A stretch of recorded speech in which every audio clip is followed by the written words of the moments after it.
Uncle ಯಾಕಿನ್ನ ರಥನ ಎಳಿತಾ ಇಲ್ಲ? ಗರುಡ ಬಂದು ತೇರ್ ಸುತ್ತ ಪ್ರದಕ್ಷಿಣೆ ಹಾಕ್ದೆ ಎಷ್ಟೇ ಜನ ಬಂದ್ ಎಳಿಲಿ ಅದು ಹೋಗಲ್ಲ. ಅಲ್ಲಿ ನೋಡು.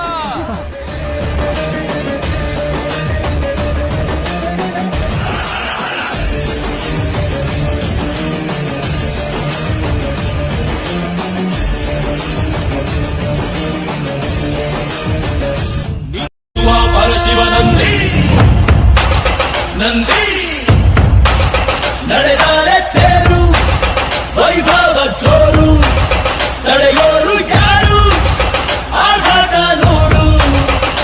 ಊರಿಗೆ ಇವನು ಚಿನ್ನದ ಕಳಶ ಕೃಷ್ಣನ ಕರ್ಣನ ಹೋಲುವ ಮನುಷ್ಯ ಸೇನೆಯ ನಿಲ್ಲಿಸೋ ಧೈರ್ಯ ರಭಸ ಕಾಲಿಗೆ ಸೋಲುವ ಮಗುವ ಮನಸ.